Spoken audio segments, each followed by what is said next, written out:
Unidade Terceira 7. O Iluminismo e o Reformismo Ilustrado. Portugal não conseguiu fazer com que o ouro da América Portuguesa reconfigurasse suas relações econômicas e propiciasse um desenvolvimento diferenciado.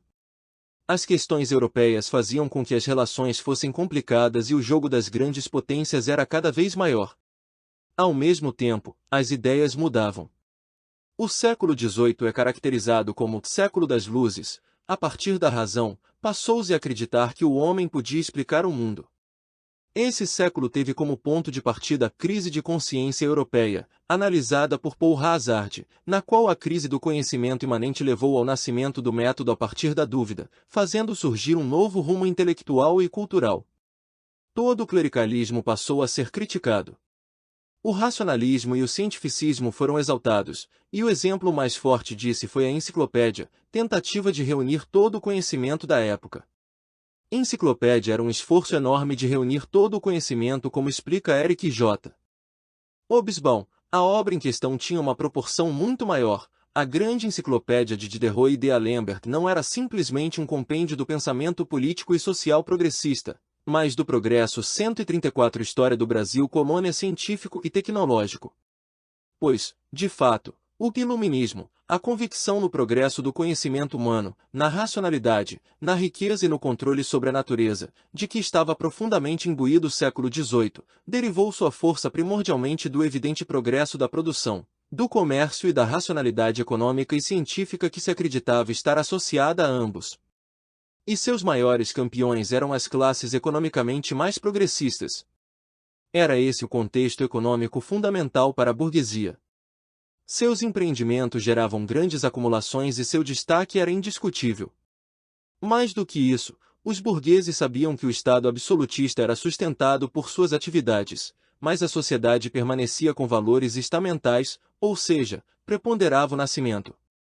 A burguesia, além de criticar essa organização social, desaprovava, após a Revolução Industrial, a intervenção do Estado na economia. As novas ideias, por um lado, defendidas a partir de Adam Smith em A Riqueza das Nações, proclamavam que as leis da oferta e da procura controlariam o sistema econômico sem qualquer necessidade de intervenção do Estado. O trabalho seria o grande gerador de riquezas. Por outro lado, os franceses defendiam a fisiocracia, ou seja, que a agricultura seria a única grande forma de se gerar riqueza a um país, pois o alimento é imprescindível para qualquer tipo de atividade, então sempre terá mercado. De qualquer maneira, também entendiam os franceses que as relações econômicas não dependiam do Estado, seu lema era laissez-faire, laissez-passer. A partir dessa nova mentalidade econômica, os burgueses passaram a desejar o liberalismo econômico e a criticar o Estado absolutista e, por extensão, todas as bases mais importantes do mercantilismo.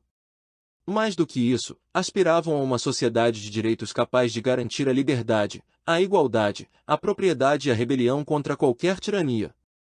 Na prática, essas ideias de direitos surgiram com John Locke, filósofo inglês da época da Revolução Gloriosa Inglesa. Suas ideias tiveram enorme propagação e atingiram uma grande força revolucionária.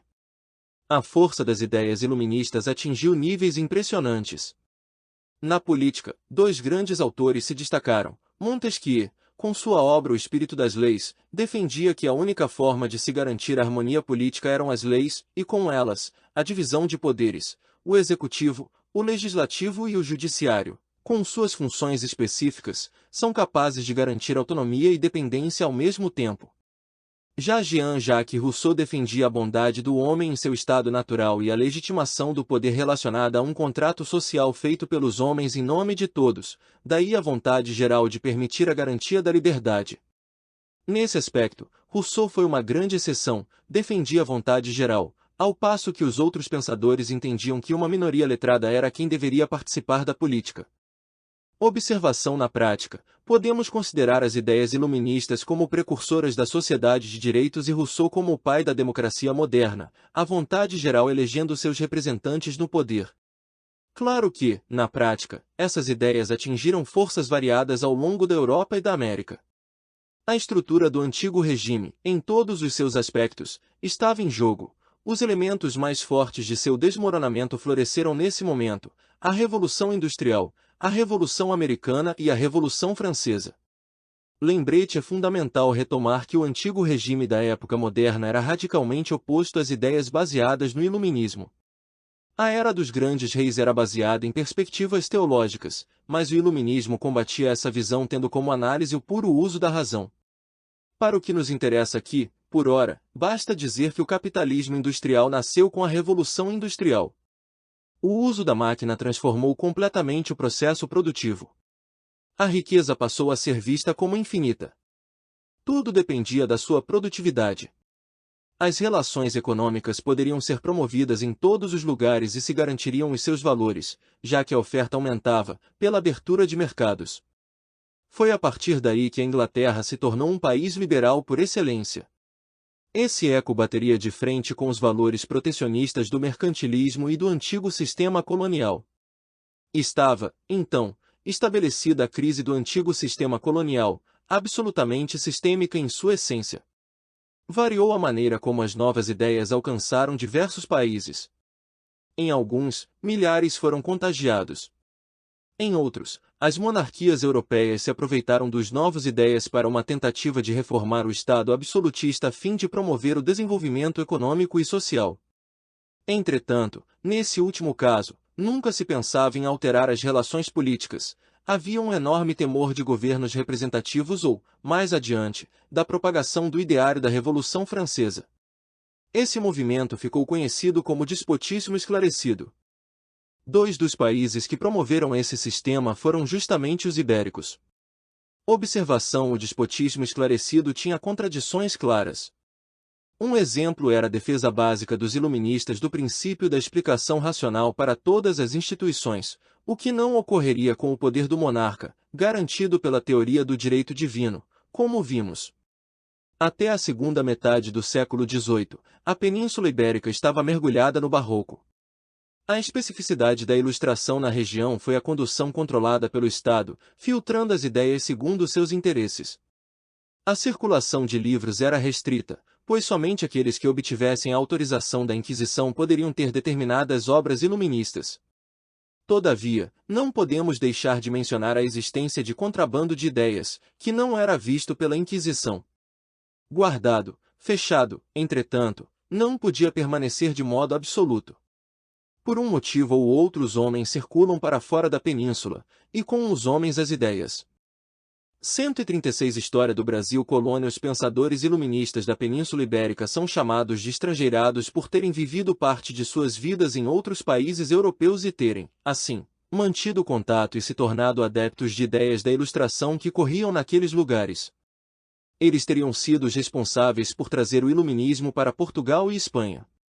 De qualquer maneira, na prática, os novos conceitos deixavam os países ibéricos em uma encruzilhada. De repente, os 7 séculos de história da península, comandados pela ideia de missão evangelizadora e civilizadora e por um territorialismo reiterativo de uma determinada ordem social, deixavam de se apresentar como fonte de dinamismo e lastro para um novo protagonismo ibérico.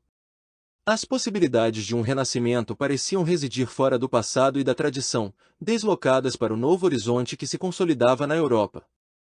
O século XVIII na Europa Central traz um desafio à Ibéria, o de se tornar efetivamente Europa, depois de ter tentado hispanizá-la.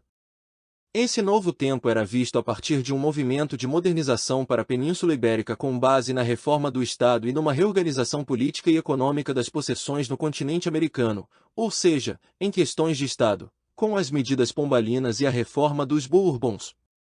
Foi um projeto desenvolvido a partir do Estado, sendo, portanto, instituído de cima para baixo, mantendo a tradição com o objetivo de se constituir completamente o Estado, renovando o sistema, mas não a estrutura. Eis a especificidade da Ilustração tanto em Portugal como na Espanha. 7.1 O governo do Marquês de Pombal. A política mercantilista promovida pelo Conde de Ericeira durante o governo de Dom Pedro II visava a formação de manufaturas locais em Portugal. Logo, contudo, esse projeto foi abandonado pela exploração do ouro na América Portuguesa. Ao mesmo tempo, as relações diplomáticas de Portugal com a Inglaterra geraram o Tratado de Methuen, que permitiu um boom do vinho português. No entanto, o produto só compensava os gastos com os panos ingleses na medida em que era complementado pelo ouro proveniente da colônia. A necessidade de mudanças mais significativas foi demonstrada por alguns estrangeirados. Um dos pontos mais defendidos era a necessidade de garantir manufaturas na metrópole para manter o ouro brasileiro no reino. No mesmo sentido, era fundamental conservar e melhorar as possessões do ultramar para otimizar as relações comerciais e ampliar o desenvolvimento. Chegou-se até mesmo a pedir à coroa que estrangeiros pudessem se instalar no Brasil para estimular a produção em todo o Império Português. Foi em torno desse contexto que surgiu Sebastião José de Carvalho e Melo, o Marquês de Pombal. Proveniente da pequena nobreza, foi embaixador português em Londres de 1739 a 43. Lá observou o controle inglês sobre o comércio português e obteve contato com a literatura inglesa. Depois da morte do rei D. João V e da ascensão de D. José I, foi nomeado secretário de Estado da Guerra e dos Negócios Estrangeiros, no ano de 1750. Com o terremoto de Lisboa de 1755, tornou-se primeiro-ministro para garantir a reconstrução depois da catástrofe de proporções gigantescas. Em 1757, o cargo também passou a ser absolutamente de direito, pois morreu o secretário do reino, Pedro Mota. Em 1759, recebeu o título de Conde de Oeiras. Em 1769, foi nomeado Marquês de Pombal. Figura 72, representação do Marquês de Pombal. Nota-se a visão da centralidade do desenvolvimento econômico através do gesto e do plano de fundo diagnóstico que fizera em Londres, no ano de 1742, foi bastante significativo para as suas ações quando chegou ao poder. O Marquês de Pombal entendia que Portugal assumirá uma posição bastante periférica nas questões europeias. Além disso, havia o constante temor das ameaças promovidas pelos ingleses e espanhóis para dominar as possessões portuguesas. O Marquês criticava com veemência o comércio anglo-português, sobretudo após a assinatura do Tratado de Methuen. A posição central que defendia para a solução dessa realidade era aumentar a renda da coroa através do incremento do comércio entre metrópole e colônia. Na metrópole, o despotismo esclarecido visava uma profunda transformação em torno da necessidade de otimizar a administração e revitalizar o desenvolvimento econômico. Quanto à primeira dessas duas questões, Pombal procurou promover uma política de renovar os quadros da nobreza, o que gerou uma oposição feroz, desde os primeiros anos, da velha aristocracia. Essa problemática foi agravada em setembro de 1758, com o atentado do Marquês de Távora contra D. José I, em que Pombal conduziu pessoalmente a investigação e a aproveitou para esmagar a oposição aristocrática tradicional. Ao mesmo tempo, envolveu nesse caso os jesuítas, em setembro de 1759, expulsou-os de Portugal por serem declarados inimigos da coroa. Uma das discussões bastante em voga na época era que os inacianos estavam promovendo um império teocrático no Novo Mundo, que estavam repletos de riqueza e completamente desinteressados em obedecer às metrópoles europeias. A partir daí, era cada vez mais visível a participação dos burgueses no processo administrativo. No ensino, o grande interesse era a laicização, relacionada à garantia do desenvolvimento econômico e de medidas modernizantes. História do Brasil colônia então, uma profunda reforma pedagógica passou a acontecer a partir dos oratorianos, já que eles eram muito mais envolvidos no conhecimento e no ensino laico e negavam a escolástica. O Marquês de Pombal criou o Colégio dos Nobres e a Escola de Comércio. Ao mesmo tempo, o Marquês intensificou a imprensa régia, inclusive com a criação da Real Mesa Censória que, aos poucos, tentou se sobrepor à Inquisição, que, apesar de não ter sido extinta, teve seu papel diminuído, pois eram cada vez mais evidentes as divergências entre as questões do Estado e os interesses religiosos. A censura deveria responder às necessidades do Estado e não poderia ser a causa da divisão entre cristãos velhos e novos para que não ocorressem mais fugas de capital. Quanto à necessidade de revitalizar o desenvolvimento econômico, Pombal procurou retomar a força das manufaturas têxteis, que estavam em enorme desvantagem com relação à concorrência inglesa. Além disso, ele continuou a política de fortalecimento da vinicultura ao criar a Companhia das Vinhas do Alto Douro, que sofreu com a oposição de um levante popular no Porto em 1757.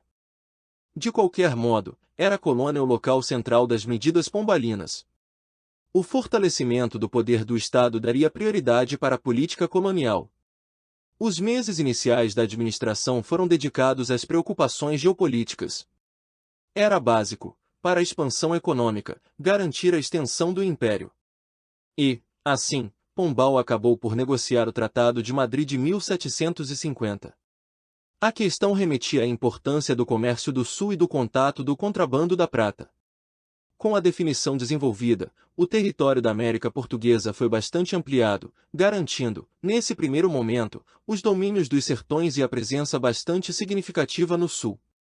Segundo Francisco Calazans Falcon, as ações foram norteadas no sentido de desenvolver, em um termo emprestado por Guy Martinelli, dupla mutação, promovendo mutação espacial, econômica e demográfica. Na relação espacial, a base era garantir o centro-sul e o centro-oeste da colônia, em constante conflito com os espanhóis. Para isso, era necessário promover o povoamento para manter as forças militares. A reforma administrativa se iniciou com a extinção das capitanias hereditárias em 1759 e se aprofundou após 1763, com a transferência da sede do Vicereino do Brasil, criado recentemente, para o Rio de Janeiro. Essa transferência teve como finalidades a máxima aproximação do ouro e a defesa do sul da colônia, por meio das fortificações contra os espanhóis. Havia, assim, uma relação bastante estreita entre o reformismo militar e a reforma fiscal. Ao mesmo tempo, na relação econômica, houve a tentativa de revitalizar as áreas da mineração através de uma ampliação do crescimento demográfico, tudo em torno de um progressivo arroxo fiscal. Vários novos impostos foram criados. Na prática, no entanto, havia o confronto entre a contradição tradicional, inerente à administração colonial, escassez de meios em comparação com a ambição dos fins. Uma das medidas importantes a partir daí foram as companhias de comércio para atuar nas colônias. Foram criadas a Companhia Geral do Grão-Pará e Maranhão, em 1755, e a Companhia Geral de Pernambuco e Paraíba, em 1759. Ambas foram estabelecidas para fomentar o desenvolvimento econômico através da concentração dos recursos e do direcionamento administrativo. Isso era mais voltado para o Nordeste açucareiro, que procurava ser incrementado a partir do avanço do tráfico negreiro. Foi proibida a escravidão dos indígenas para fomentar esse trato mercantil e, ao mesmo tempo, aumentar os contingentes populacionais locais, o que resultaria em maiores capacidades de defesa e de fomento econômico local. Na prática, dentro das medidas de monopólios voltadas às companhias de comércio, o governo pombalino decretou a expulsão de comissários volantes das frotas do Brasil. A perspectiva central era nacionalizar o comércio em torno das companhias. Contudo, o problema central que acabou surgindo foi a participação do capital estrangeiro, o que, na realidade, acabou permitindo, em grande medida, a manutenção do núcleo do comércio luso-inglês. Observação: as companhias de comércio, muitas vezes utilizadas na época moderna, tanto nos primórdios dos processos de colonização como em seu momento derradeiro, eram uma forma de garantir o uso do capital privado incentivado pelos benefícios gerados pelo Estado. Em vistas do desenvolvimento comercial, especialmente para dinamizar as trocas atlânticas, sedimentando teias mais complexas e garantindo a ampliação mercantil, em 1765, foram abolidos os sistemas de frotas para Rio de Janeiro e Bahia. A expectativa de tratos diretos e mais amplos fomentaria o mercado interno e, ao mesmo tempo, todo o conjunto de relações econômicas. Apesar de as relações estarem bastante centralizadas na metrópole, na colônia, foi favorecida uma certa autonomia das autoridades locais a fim de fomentar a economia. Um dos exemplos mais significativos foi o caso de São Paulo. D. Luiz Antônio de Souza Botelho Mourão, o Morgado de Mateus, foi nomeado governador e capitão-general de São Paulo entre os anos de 1765 e 1775. A capitania finalmente era resgatada, após a perda da autonomia administrativa, sendo comprada em um processo bastante obscuro. A ação central do Morgado de Mateus era promover um processo civilizador, organizando uma dita desordem. Tudo estava estabelecido em torno de um amplo processo. A restauração da autonomia da capitania não obedecia apenas a uma necessidade geral, geopolítica e administrativa, mas também atendia a uma necessidade local e econômica. Ademais de pôr fim aos atritos sulinos, a metrópole buscava novas fontes. 140 História do Brasil, colônia econômicas em vista da decadência das Minas. passa a vase a revalorização das áreas coloniais, independente do ouro. Já em seu discurso de posse, Morgado de Mateus criou um amplo leque de necessidade, acrescentar suas povoações, estender aos confins de seus domínios, fertilizar os campos com a agricultura, estabelecer nas terras diferentes produções econômicas, promover novos caminhos, penetrar nos desconhecidos sertões, descobrir o ouro de novas minas, fortificar as possessões já existentes, armar significativamente o exército, observar as leis e garantir a justiça. Fica claro, assim, que Morgado de Mateus expressava um amplo leque de desejos de desenvolvimento. Uma das ações mais importantes que promoveu foi o incentivo à produção de açúcar. Um amplo conjunto configurou um avanço comercial em torno do trato agrícola que se tornou cada vez mais importante. Na década de 1770, já estava bastante evidente o declínio do ouro. Nessa perspectiva, houve uma profunda contração do comércio britânico com Portugal, não por novos acordos, mas pela falta de recursos lusos para cobrir os gastos com essas relações. Uma nova oligarquia mercantil passou a controlar as companhias do Brasil, a Junta do Comércio, o Erário Régio e as manufaturas.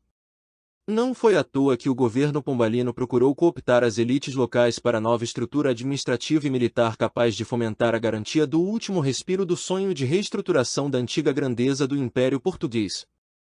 Os setores que se desenvolveram com a estrutura propiciada por Pombal foram as exportações de vinhos portugueses, algumas manufaturas, como a têxtil, em torno das novas conjunturas econômicas e da intervenção do Estado, além do chamado renascimento agrícola da colônia.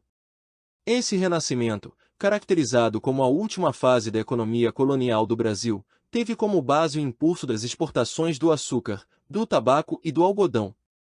Podemos argumentar que houve uma efetiva nacionalização da economia portuguesa com a criação de uma oligarquia mercantil e manufatureira em Portugal, mas, ao mesmo tempo, ocorreu um fracasso nas determinações coloniais na medida em que as companhias de comércio não foram capazes de fomentar as relações entre metrópole e colônia conforme o esperado.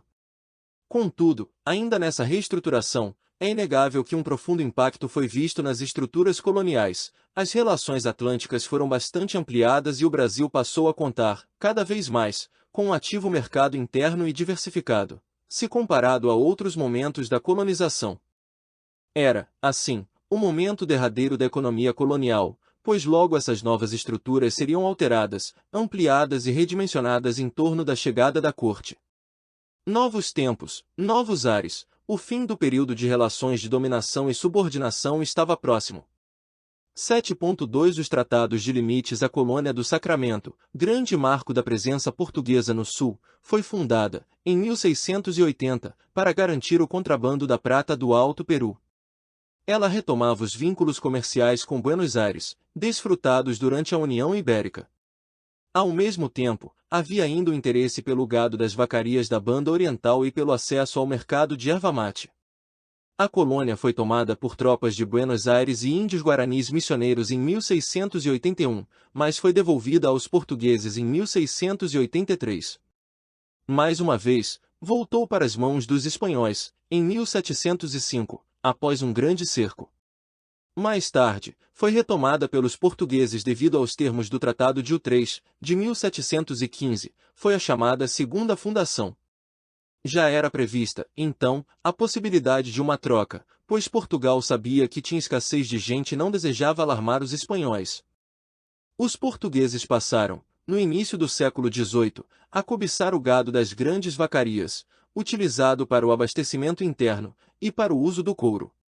Ao mesmo tempo, os portugueses consolidariam o domínio territorial, afastando os espanhóis. Nesse sentido, a presença lusitana na Banda Oriental ficou marcada por duas fases distintas.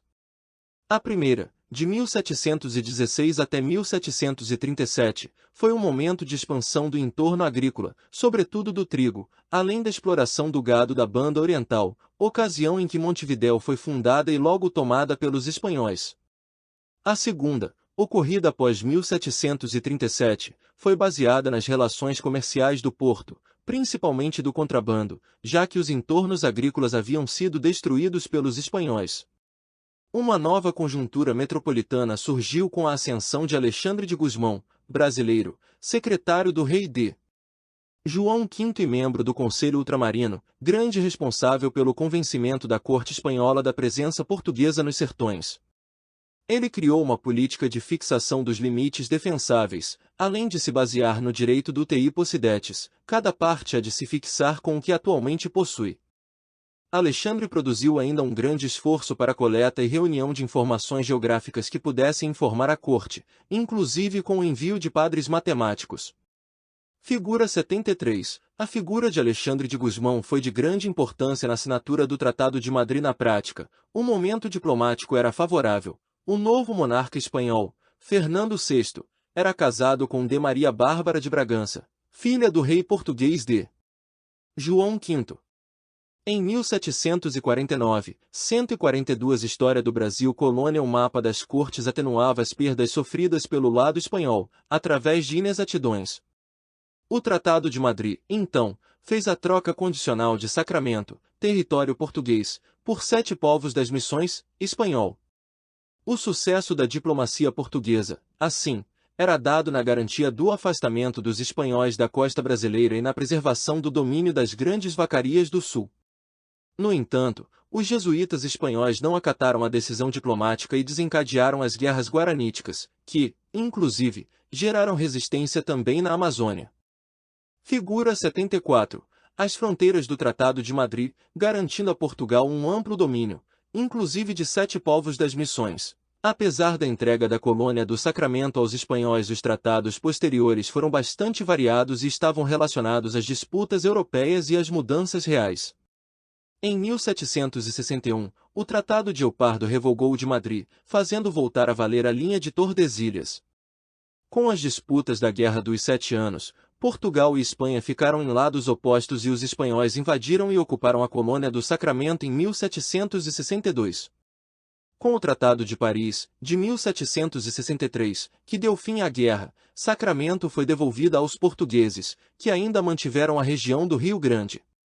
Com a expulsão dos jesuítas dos países ibéricos, agravaram-se as disputas na Amazônia, mas logo os espanhóis decidiram concentrar suas forças no sul. Com a morte de D. José I, em 1777, e a queda de Pombal, Dona Maria I teve o forte apoio da viúva do rei, irmã do monarca espanhol Carlos III. Foi então que surgiu o Tratado de Santo Ildefonso que, grosso modo, manteve os limites do Tratado de Madrid, exceto no sul, onde Portugal entregou para a Espanha o controle do Sacramento e de 7 povos das missões. Os conflitos, particularmente no Rio Grande do Sul, perduraram até 1801, quando foi assinado o Tratado de Badajoz, que reconheceu 7 povos como domínio português. A partir de então, as questões territoriais ficariam definidas, mas os interesses econômicos perduraram e desembocaram em diversas ações militares em torno das disputas econômicas. Assim, esse quadro se manteve até a Guerra do Paraguai, maior conflito da América do Sul. Domínio espanhol. Domínio português. Figura 75. O território português após o Tratado de Santo Ildefonso, 1777-1778. Perceba a perda de territórios na região sul. A historiografia viu esse quadro de diversas maneiras, sobretudo com produções nacionalistas do início do século XX. Na Argentina, procurou-se demonstrar, através da questão de Sacramento, o descaso histórico da coroa espanhola com a região do Prata. Já a historiografia uruguaia, por sua vez, tomou o foco de resistência primitiva ao invasor luso-brasileiro. No Brasil, por fim, a questão central era a identidade regional ou nacional, frisando o ninho de contrabandistas existente. História do Brasil colônia. Também a questão de um avanço territorial português fracassado pelo alto custo de manutenção e pela falta de gente. Observação: não se pode perder de vista que, muitas vezes, a história é utilizada como construção da memória, o que gera escritos apaixonados e defensores do desenvolvimento da construção do ideal nacional do país. Assim, não é à toa que os conflitos do Sul foram analisados de maneira diferente em cada um dos países. 8 novas perspectivas. A economia do Brasil na segunda metade do século XVIII após a morte do rei D. José I. Em 1777, o governo passou às mãos de Dona Maria I, conhecida como a Louca. Esse novo reinado procurou anular as ações de Pombal, que logo saiu do governo, e imprimir um retorno significativo da força da nobreza ao sistema administrativo. Foi por isso que sua política ficou conhecida como a viradeira. Uma das medidas famosas de seu governo foi o Alvará de Proibição Industrial, em 1785, que eliminaria absolutamente quaisquer condições de ocorrência de um desenvolvimento industrial na colônia. De qualquer maneira, não se deve perder de vista o continuismo na política de arrocho colonial. O ponto central dos ilustrados portugueses a partir da década de 1780 era como superar o atraso econômico de Portugal e de suas possessões em relação aos poderes centrais das grandes potências europeias. Na prática, a reforma econômica iniciada por Pombal deveria continuar e se ampliar a todo custo. As perspectivas das mudanças econômicas na América Portuguesa eram vistas como a base para o impulso econômico para a metrópole. Na agricultura, em torno das ideias fisiocráticas, a questão central era o incentivo à diversificação e ao incremento através da dinamização da produção escravista por meio de um ativo tráfico negreiro. Na mineração, a tentativa foi melhorar as técnicas extrativistas, ainda que os sinais de ausência do ouro fossem cada vez mais claros. No comércio, os diversos monopólios e estancos, como os do óleo de baleia ou mesmo do sal, foram revisados ou abolidos para fomentar a ampliação da teia mercantil. Tentou-se ainda fomentar as ciências naturais para que, através de um conhecimento melhorado, fosse possível criar condições para o desenvolvimento atualizando ou diminuir o atraso, que era um ponto bastante claro para grande parte daqueles que tinham ideias iluministas. Claro que essas perspectivas não eram aplicadas a todo custo ou sem limites. Tudo era bastante moderado para não interferir nas bases da tradição e do absolutismo. Foi nesse contexto que surgiu, em 1779, a Academia de Ciências de Lisboa, que propagava ideias quase cristalizadas na intelectualidade portuguesa, a necessidade de se desenvolver a colônia e também a metrópole. Essas ideias reafirmavam uma decadência agrícola em boa medida oprimida pelo excesso de taxas e pelo pouco apoio do Estado. A defesa central era evitar o mau uso e o desperdício das terras buscando potencializar o rendimento das plantações. Ao mesmo tempo, buscava-se aumentar a eficiência do processo de trabalho aprimorando sua organização na propriedade e diminuindo as tensões entre os proprietários e os escravos. Era ainda necessário adotar técnicas produtivas mais eficazes por meio de experiências próprias ou mediante adoção de técnicas com eficácia comprovada em outros espaços. Na verdade, o grande modelo de exploração e desenvolvimento colonial era o Caribe, pela maximização da produtividade e pelos lucros constantes, sobretudo dos franceses e ingleses. Com relação aos escravos, duas linhas centrais eram defendidas. Uma abordagem tinha base no processo produtivo vigorante em cada ramo agrícola, outra respaldava-se no modelo dos jesuítas, ou seja, no estímulo à constituição de famílias escravas e do sistema de trabalho por tarefas, tudo tendo como base não a moral cristã, mas sim relações entre senhores e escravos para a promoção do capital. Os resultados do fomento ilustrado foram bastante importantes para a economia colonial. Todo esse impulso permitiu uma significativa implementação da diversificação econômica na colônia, como atestou Jobson Arruda. Verificamos, portanto, que há duas preponderâncias fundamentais na economia brasileira. Uma, representada pelo açúcar, no período colonial da nossa economia. Outra, representada pelo café, na etapa nacional da economia brasileira. Entre os dois momentos, uma breve diversificação, que tem início com a crise do ouro por volta de 1760 e termina com a ascensão do café, em 1831-1840. O contexto internacional da segunda metade do século XVIII e início do século XIX foi também favorável à economia da América Portuguesa. As guerras de independência dos Estados Unidos abriram o mercado inglês para o algodão, que pôde ser desenvolvido no Brasil. As guerras napoleônicas complementaram esse fomento, pois impediram o trato do produto proveniente do Egito e da Índia. História do Brasil Colônia figura 76, as áreas de produção de algodão no século XVIII. Em especial destaque, as regiões do Maranhão e de Pernambuco o cultivo do algodão era facilitado pela ausência da necessidade da construção de um amplo aparato para o seu crescimento e foi estabelecido a partir de extensas propriedades que utilizavam a mão de obra escrava. As principais áreas produtoras foram o Maranhão e Pernambuco. As guerras de independência do Haiti geraram abrupta interrupção da produção do açúcar. Rapidamente foi desestruturado todo o sistema de mercantilização de um significativo e consolidado mercado. Nesse sentido, o Brasil revitalizou sua produção açucareira no Nordeste, além de fomentar novas áreas produtivas, como o Sudeste. Com especial destaque, o Rio de Janeiro e São Paulo passaram a atender a demanda internacional e acumularam uma atividade de exportação bastante importante. Lembrete: não se deve perder de vista que o cultivo da cana também era imprescindível para a produção da aguardente, de enorme importância para o trato negreiro nas margens do Atlântico. O tabaco, por sua vez, já era um produto bastante consolidado no trato mercantil atlântico e continuou a se desenvolver, não só no Bahia, mas também no sul de Minas. Outros cultivos que também podem ser comentados foram o cacau, o arroz, o anil, ou ainda o início da produção do café na Baixada Fluminense como uma atividade complementar e que ganharia contornos importantíssimos. Figura 77. O circuito mercantil de exportação da América Portuguesa ao longo do século XVIII era bastante dinâmico. Note as imbricadas relações, do sertão ao litoral, em torno dos diversos produtos de interesse do mercado internacional. Uma ampla rede de relações mercantis já era claramente visível ao longo do século XVIII. O mercado do ouro, o incentivo ilustrado e, por fim, o contexto internacional favorável foram progressivamente consolidando enormes circuitos, cada vez mais complexos. Há de se ter em vista, de qualquer maneira, que, paralelamente a esse avanço, havia ainda um significativo progresso do mercado de abastecimento. História do Brasil Colônia. Figura 78. O circuito de importações. Destacava-se, sem dúvida, o tráfico negreiro, que se estabelecia a partir dos principais portos locais. Ao mesmo tempo, o desenvolvimento interno gerava um mercado de gêneros europeus. A produção básica de alimentos e outros produtos destinados ao comércio mais interno de menor vulto foi crescendo nesse contexto.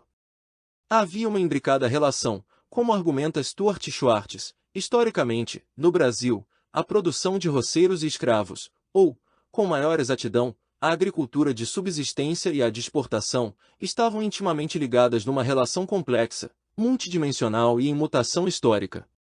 Eram, de fato, duas faces da mesma moeda.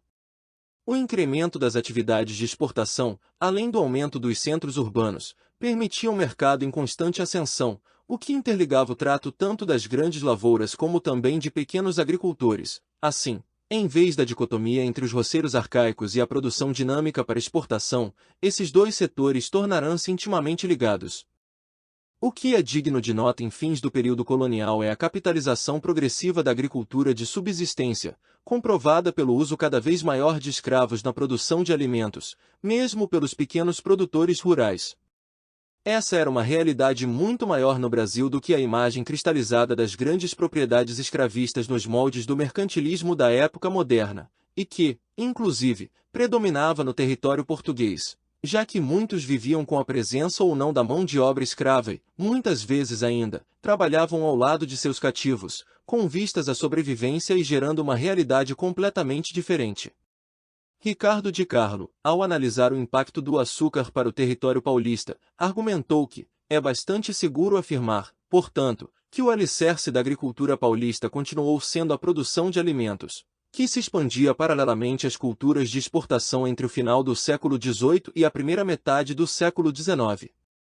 Por conseguinte, entendemos que o estudo de São Paulo neste período não deve deixar de contemplar tanto a atividade da exportação como a de abastecimento. Mais do que isso, essas atividades não devem ser tratadas de forma independente, mas sim de maneira interligada, buscando-se suas relações e repercussões nos mais diversos segmentos da sociedade colonial. É o que chamamos aqui de dinâmica do exportar e abastecer.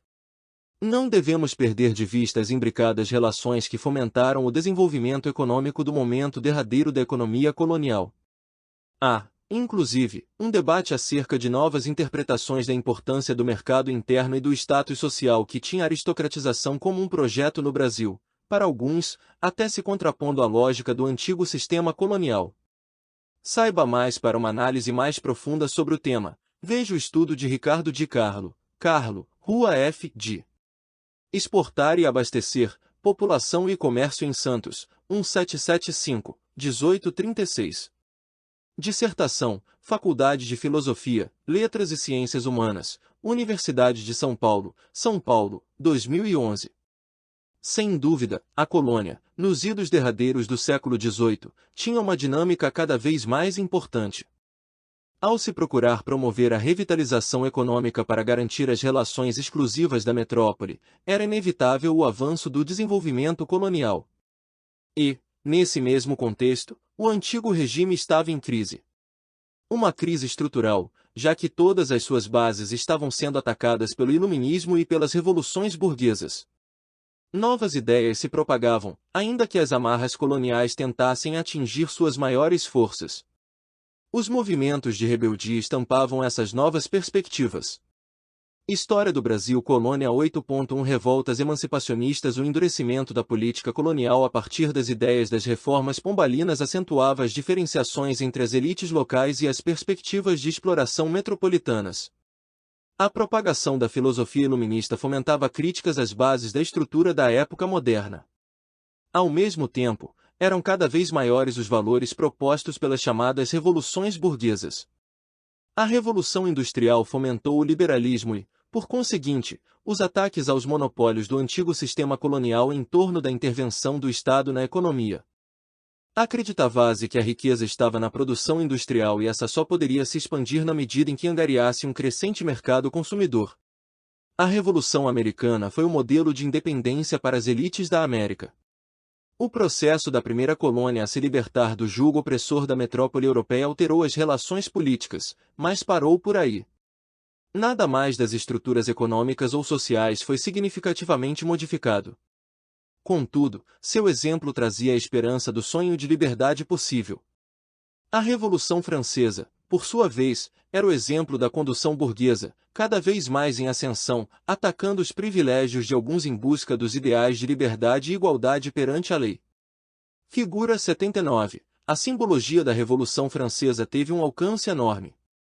Sua declaração de direitos ecoava entre os mais diversos povos e trazia o sonho de uma sociedade de direitos iguais, capaz de combater qualquer governo opressor. Todas as bases estruturais do antigo regime eram levadas a uma crise ao mesmo tempo em que as metrópoles ibéricas, através do despotismo esclarecido, tentavam revisitá-las a fim de fomentar o avanço econômico da metrópole. Claro que o choque foi inevitável.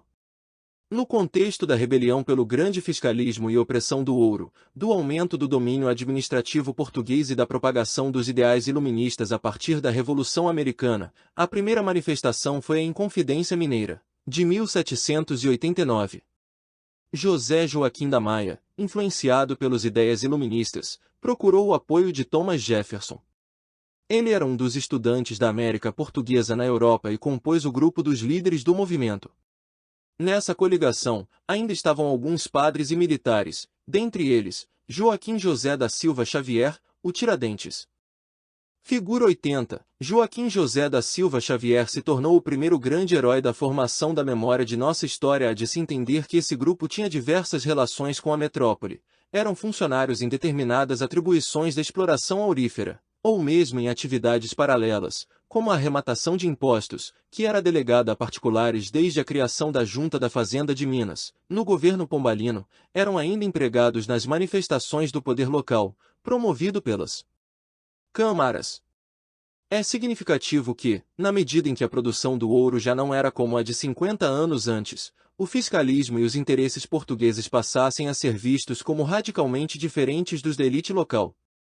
Era isso que justificava a crescente participação da elite local em amplas atividades econômicas e, ao mesmo tempo, a crescente importância das atividades agropastores na capitania de Minas Gerais. Ao mesmo tempo, contudo, os contratos de arrematação de impostos, pela conjuntura decadente do ouro, já geravam atrasos e déficits, o que gerou um endurecimento da política fiscal de Melo e Castro ao longo da década de 1780.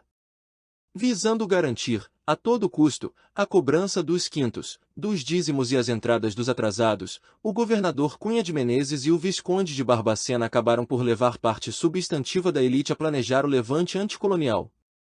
As propostas do movimento giravam em torno do modelo emancipacionista dos Estados Unidos.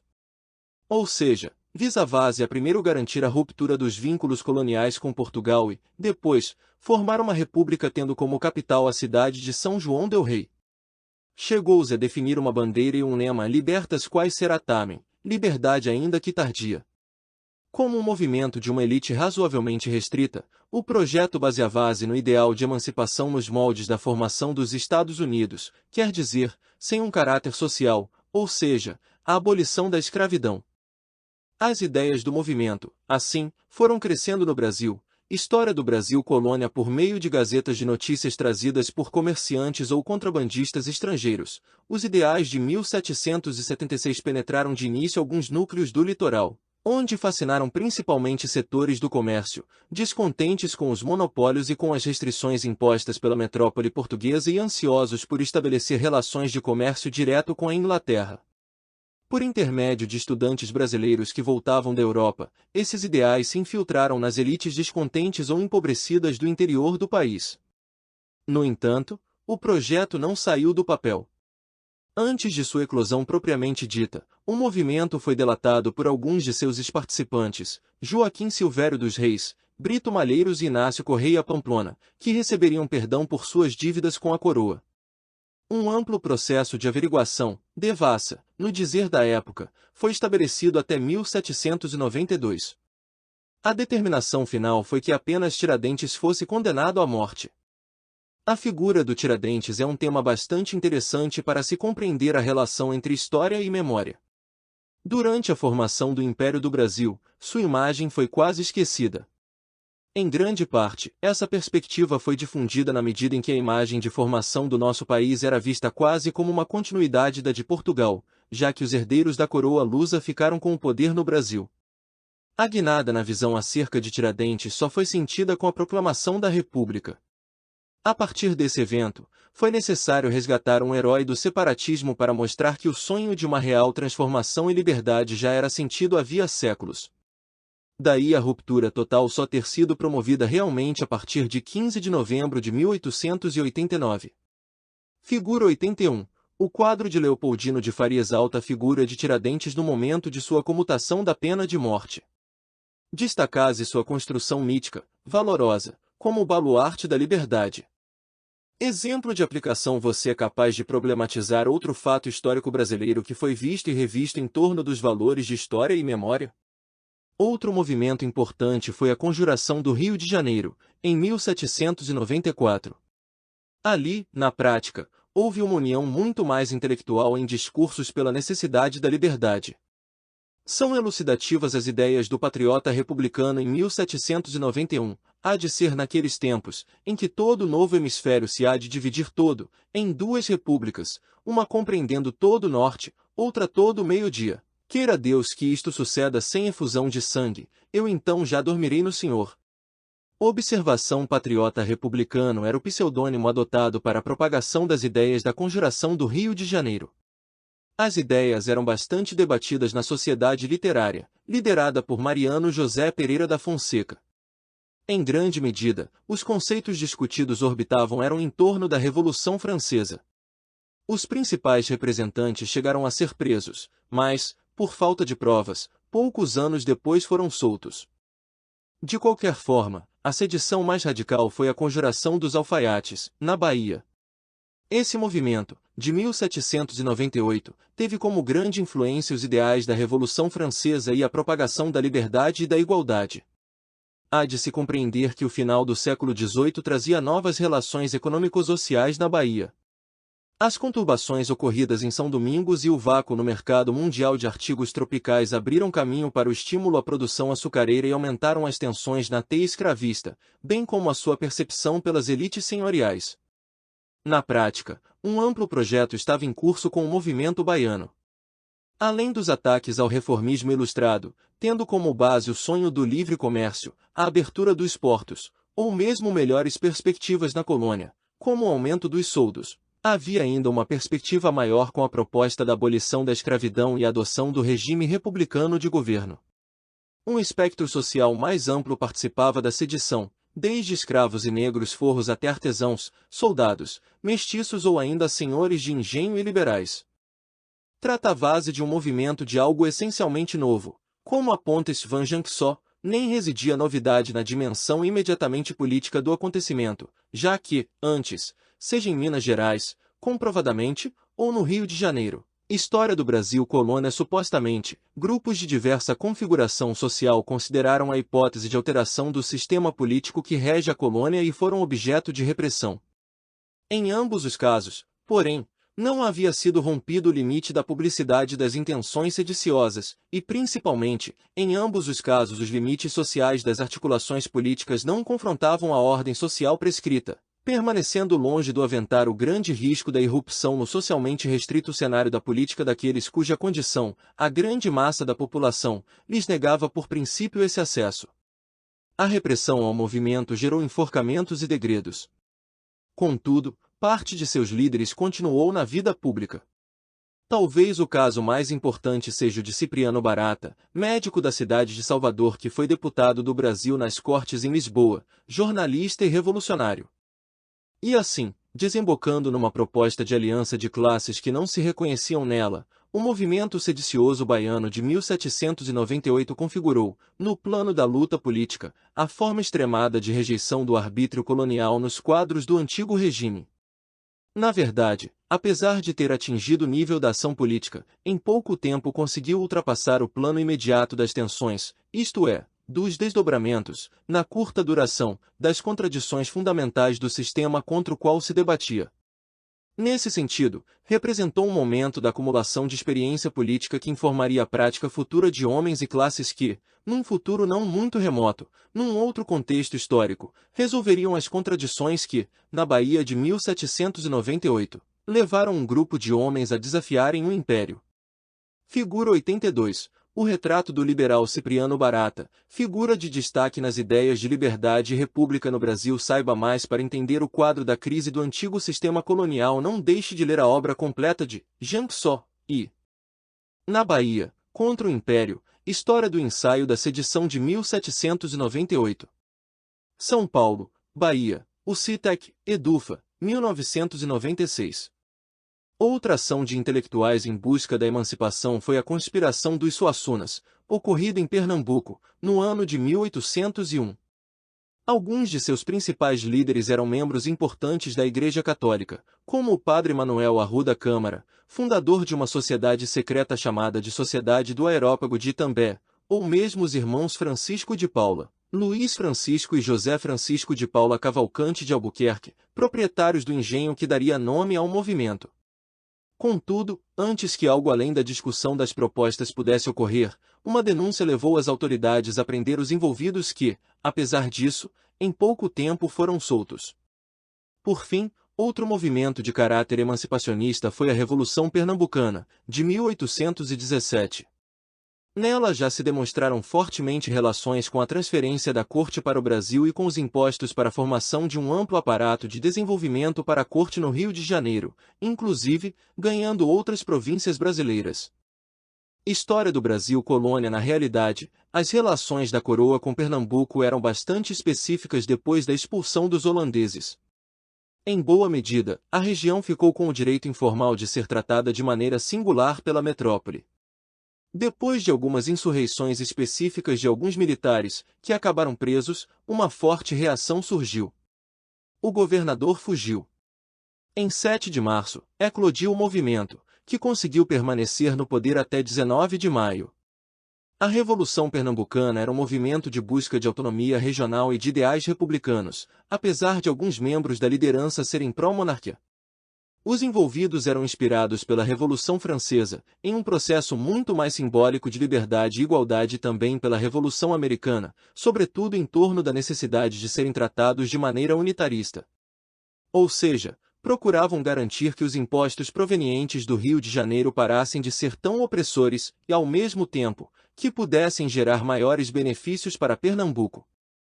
O novo governo teve muitas divergências em sua formação.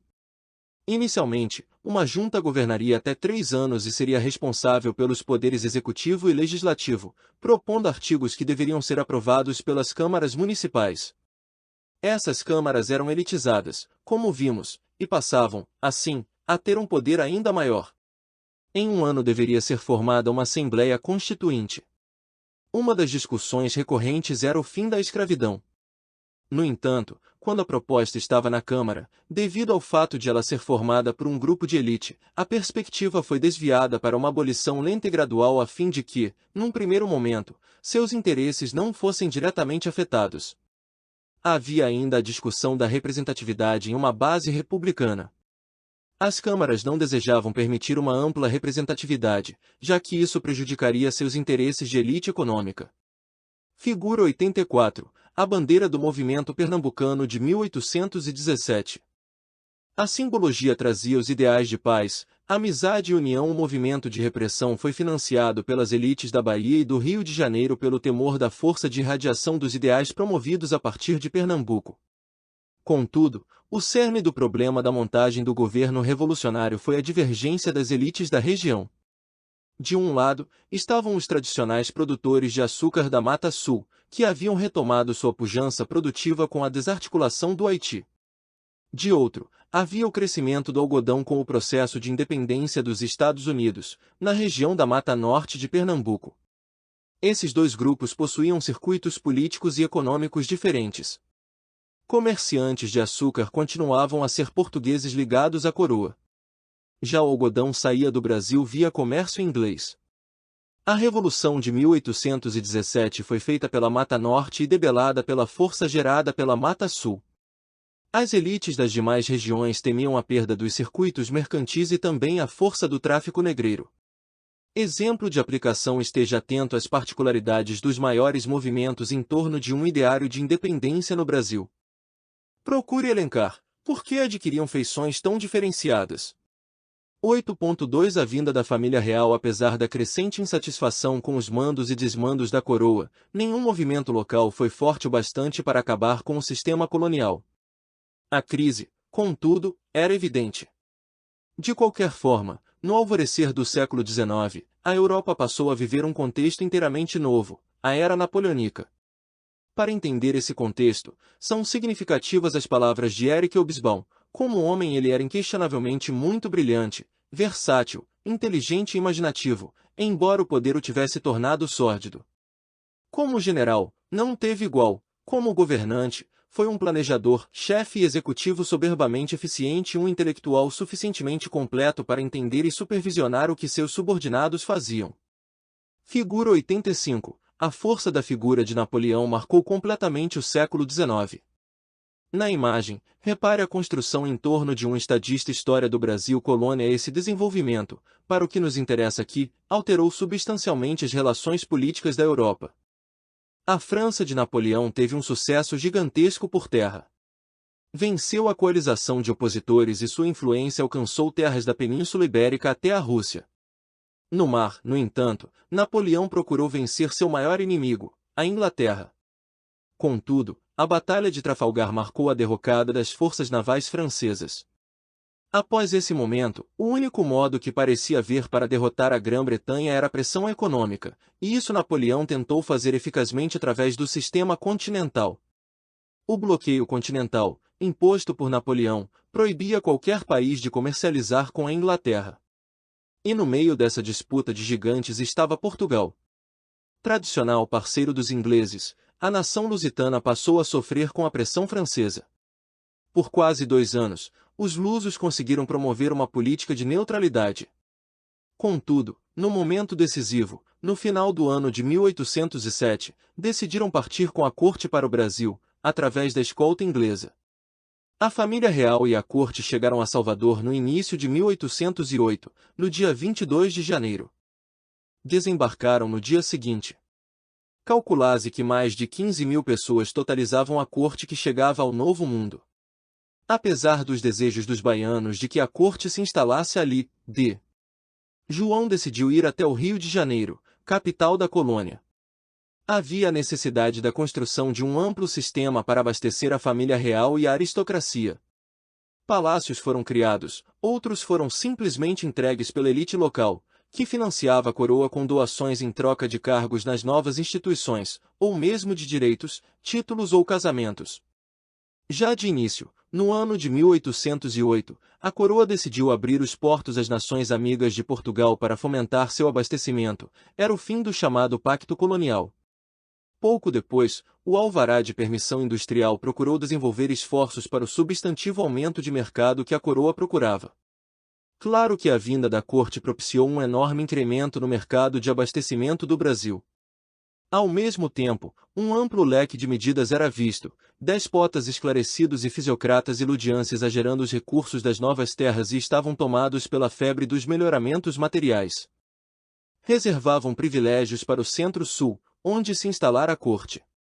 A fim de custear as despesas de instalação de obras públicas e do funcionalismo, aumentaram os impostos sobre a exportação de açúcar, tabaco, algodão e couros, criando ainda uma série de outras tributações que afetavam diretamente as capitanias do norte, que a corte não hesitava ainda em sobrecarregar com a violência dos recrutamentos e com as contribuições para cobrir as despesas da guerra no Reino, na Guiana e no Prata.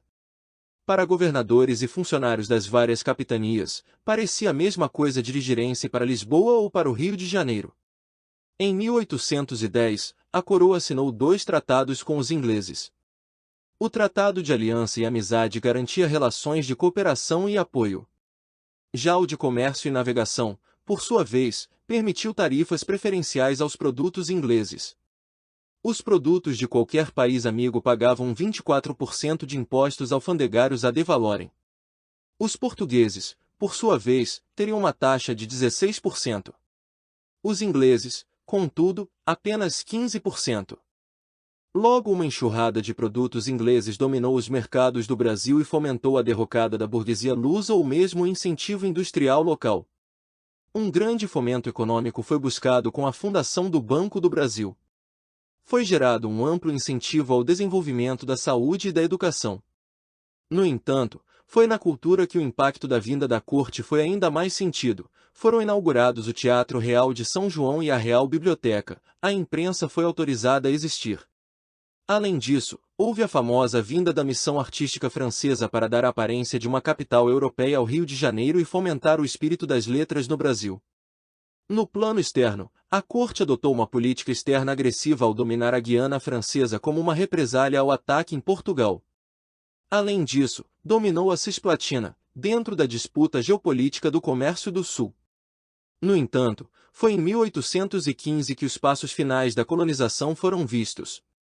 Após a decisão do Congresso de Viena de estabelecer a volta imediata de todas as dinastias europeias ao poder após a Era Napoleônica, João VI deu uma cartada política.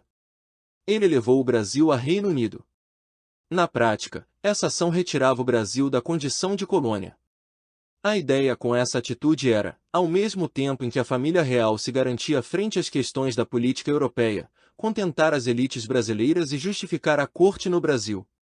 No fim das contas, a coroa decidiu-se por manter garantido seu principal produtor de riquezas em um momento de convulsão social com as diversas disputas pela independência na América Espanhola e mesmo temido haitianismo. A vinda da corte com o enraizamento do Estado português no Centro-Sul daria início à transformação da colônia em metrópole interiorizada.